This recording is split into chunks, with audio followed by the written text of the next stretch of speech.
Love. Ano kasi, tumawag yung kumpare ko. Galing US. Nag-aayang kumain. Tara, bis ka. Makikain tayo dun. Anong oras na eh? Tsaka ayoko, ang init-init sa labas. Ano mainit? Umuulan na nga, oh. Anong umuulan? Hindi yan uulan, mamaya-maya, iinit na yun ulit. Tapos masusunog na naman yung balat ko. Hindi pa ka nakaka-recover yung balat ko sa Boracay eh. Ano ka ba? Yung daanan doon, okay na. Hindi ka maaarawan kasi lahat ng dadaanan natin malilim. Hindi, kahit nga nandito tayo sa bahay, oh, init na init ako. Kahit nakaharap sa atin yung aircon. Sobrang init sa labas, ano ka ba naman? Alam mo, dito na lang tayo sa bahay. Ba naman yan? Sayang naman yung paghahanda niya dun. Tsaka, yun lang kami magkikita nun eh. Alam mo, magdahilan ka na lang muna. Tinatamad ako lumabas eh. Dali na, magdahilan ka na lang sa kanya kahit ano. Ikaw na bahala magdahilan. Tapos, ako na lang bahala sa'yo mamaya. Ayaw mo. Dahilan. Magdadahilan ako. Oo. Ikaw na bahala sa akin. Oo, ako bahala sa'yo mamaya.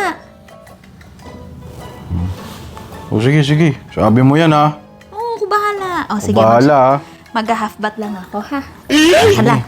Bisa mo ha. Ikaw bahala sa akin ha. Oo. Sige, may te-text ko na siya.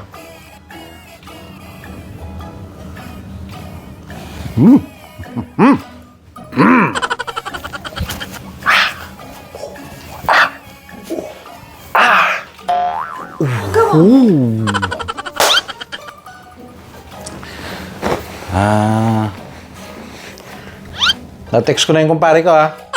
Sabi ko, hindi na tayo tutuloy. Good. Yan. So, ano na?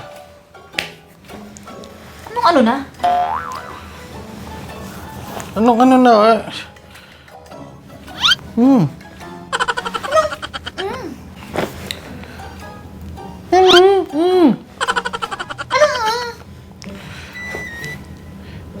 Di ba sabi mo kanina magdahilan ako?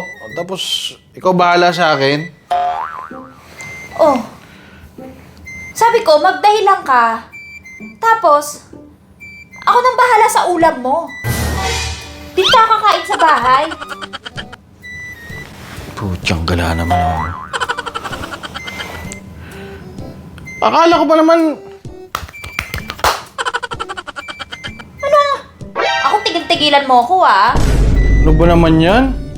Sabi mo, maliligo ka tapos ikaw bahala sa akin. Akala ko naman...